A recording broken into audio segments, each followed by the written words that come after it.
this tree line in particular has taken a significant beating.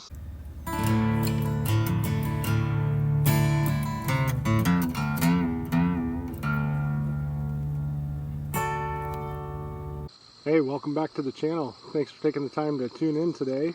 I've been getting some requests lately for some kind of broader geographical understanding of where some of these trees are on the property.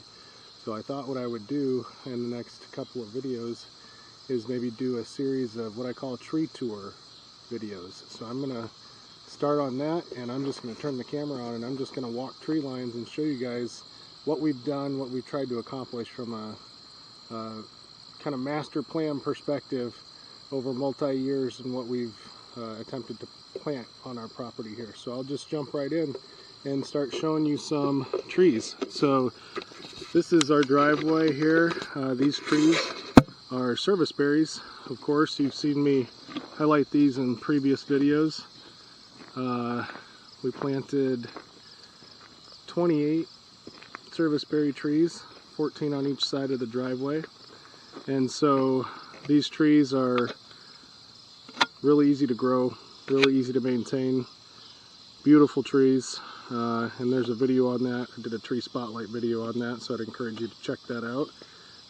But we've done, these were planted in 2021, and so four and a half years old, doing really well. Again, we've got some maintenance that we need to do. That's actually something we're gearing up for here over the next week or two. We're going to be replacing some of these tree tubes that are getting bent and brittle. We're also going to bring up some taller tree stakes. You've maybe heard me talk about in previous videos the importance of making sure that your tree stake is as tall as it can be with the tree tube. And of course, this was one of the first years we were planting trees, so we're kind of learning some things.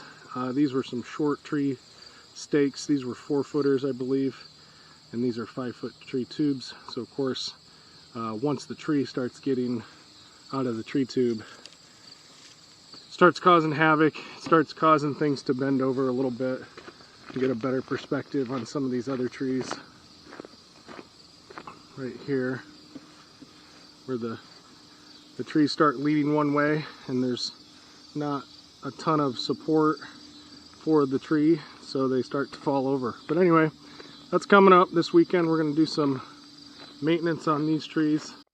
If you notice the thumbnail on the video, excuse me, the channel, that's actually the tree that was on the thumbnail. That's actually 2 trees side by side, but the one on the right there, that big one, is a Siberian elm. And so I'm going to do a in-depth dive on that in a future tree spotlight video, but the thumbnail on the channel is right there. So continuing on, going down the driveway here, for perspective, we started to plant some trees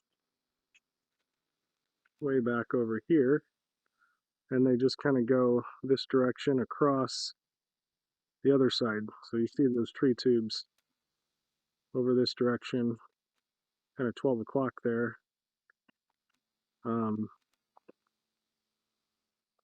We're starting to go north and south on the other side and just backing up again. So driveway goes east and west, but this other tree line you'll get to see here. Try to do a tree windbreak, and so I'm just going to take you on the first side of the driveway here. So we started with a couple of fast growing trees because we do have some gaps in, you know, that tree is pretty old. I believe it was planted in the 30s. And so we've got some gaps here that we're trying to fill in. And so this is a tulip tree, and this tree is not native to Iowa. That's one of the only times we've broken that rule, because we just wanted a fast growing tree that would take up a ton of space and would be a beautiful tree. And so this is a tulip tree. As again, keep saying it, but I'll do a deep dive on that in a future tree spotlight video. But this tree grows insanely fast. These were planted in 2022, and when they were planted, they were 18 inches tall.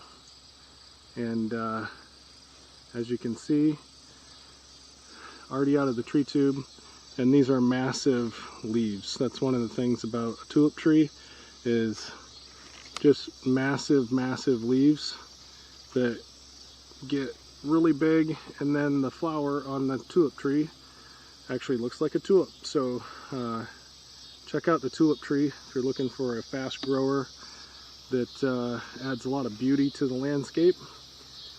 So we planted 3 of those here, and then on this other side we've got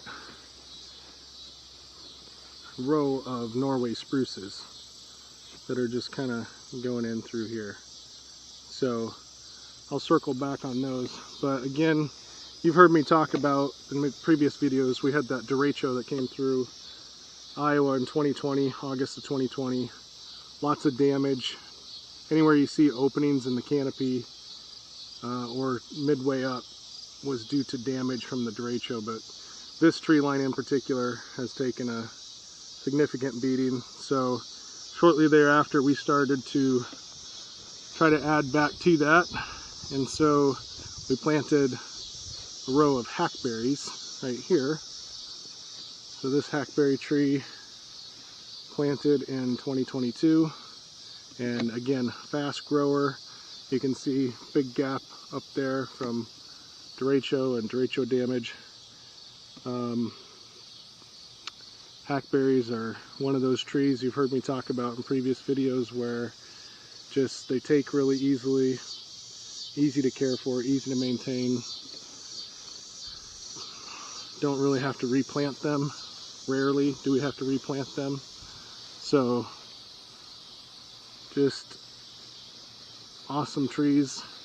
Little known fact, if your trees have been affected by the ash borer, which has moved across the country and taken out just about every ash tree there ever was, the hackberry is a great replacement for that. So if you have an ash tree that went down due to the ash borer, think about replacing it with a hackberry. So good option for you. And then coming around, we just got another one right here. So circling back. So these trees have taken off in a good way for us. They've been really, again, easy to maintain. That's the cool thing. If you're planting a lot of trees, do yourself a favor. Pick varieties that are easy to maintain, easy to take care of. Because I'm going to highlight a variety here in a second that has kind of been the opposite of that.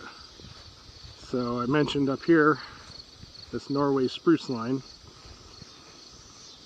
So there's a lot of different types of spruces and a variety of evergreens and stuff like that. Norway spruce is a great option. We've had some mixed luck with our Norway spruce. You can see that pink flag there is an indication that we replaced it this year. So anything with a pink flag by it is one that we had to replace this year because for whatever reason last year, either due to moisture or lack thereof, or the fact that deer got into them or whatever, we replaced it. So Norway spruces have been challenging for us. We've had, like here, this one's just beautiful compared to these other ones.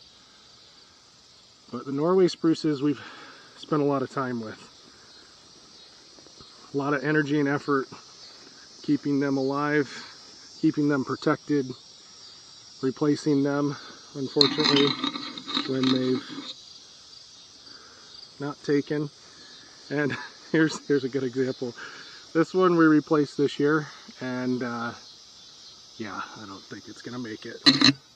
Not doing too well. So anyway, the Norway spruces are a great tree. We've got some additional challenges in that the soil up there along this part of our property, our acreage, is sandier. So it's kind of sandy and loamy. So it's not, you know, like rich black soil, and that's part of the problem I think with our Norway spruces. That, and they require just a ton of moisture. So it's another thing to consider if you're planting spruces or evergreens when they're really young like that. They are going to need a lot of moisture. But here's what I really wanted to show and highlight as we get started on this next section. And so we have attempted to plant a windbreak here, and we've been pretty successful with it. So I'm going to start on this line on the left, show you what we did here. So these are alternating red oak and hackberry, and this line was planted in 2022, so 3 years ago. And as I mentioned on the other side with the hackberry, one of the reasons we plant the red oak is because it takes very well, and it's a great tree. It's beautiful.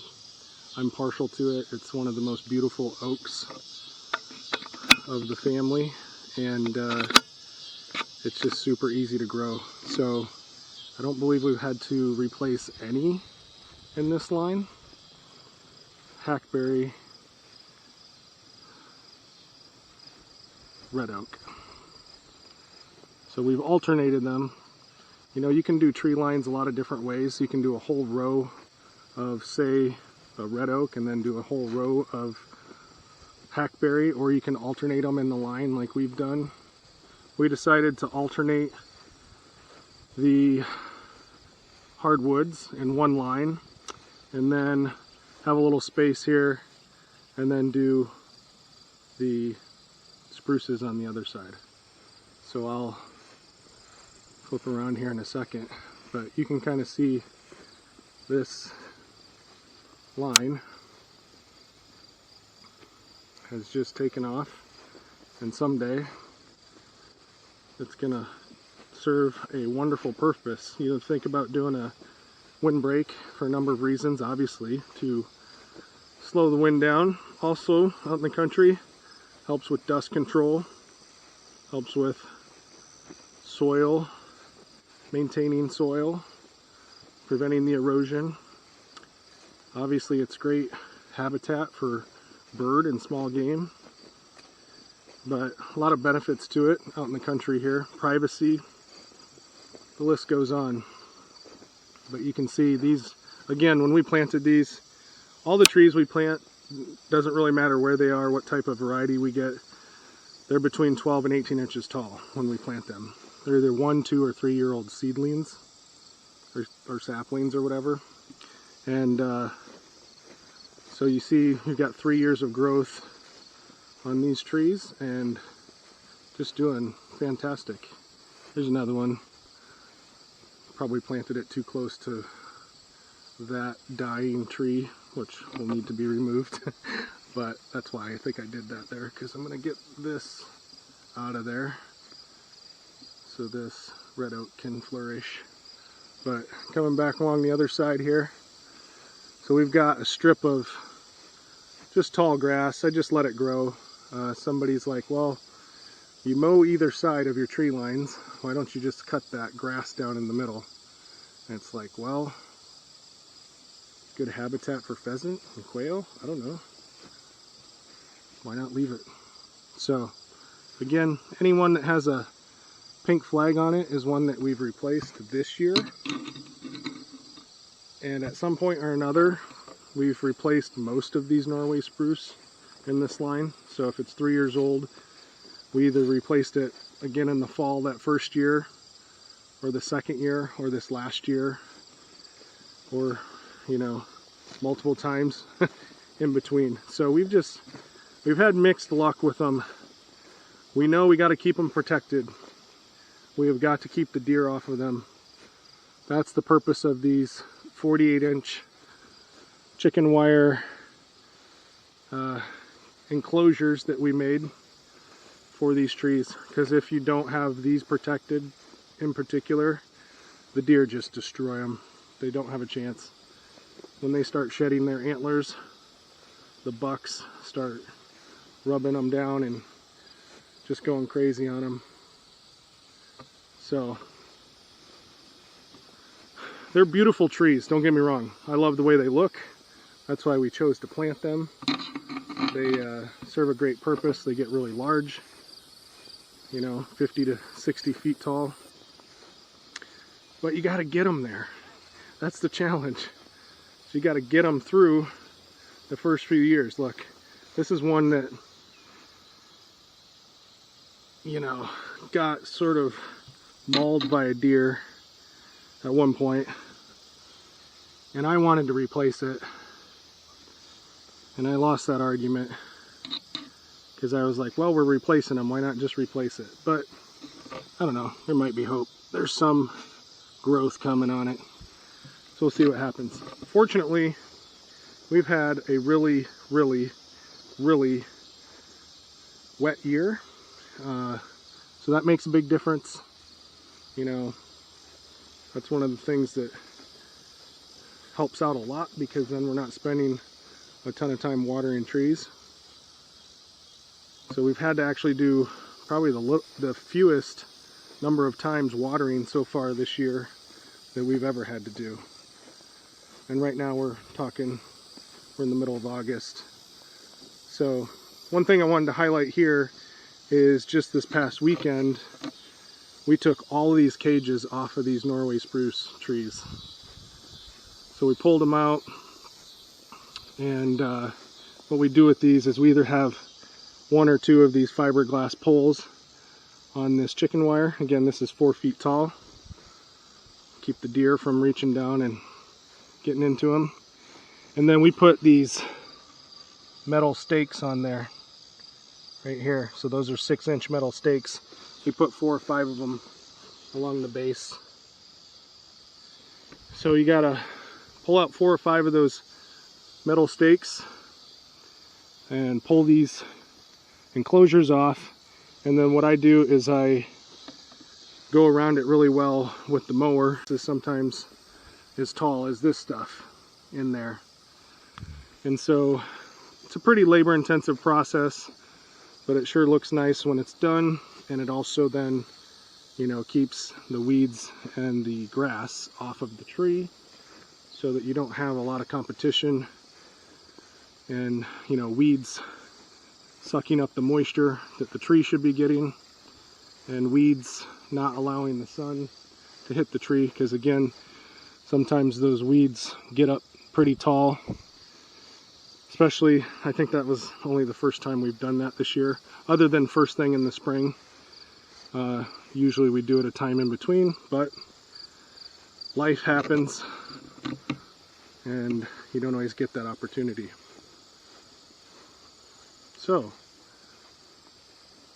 looking good from here. We've got, I don't know how many we did when we planted this line. It was a lot. Between the spruces and the hardwoods, I don't know. You're talking 40 to 50 hardwoods, 30 spruces maybe, because they're spaced out a little bit differently than the hardwoods. So I'll go back and think about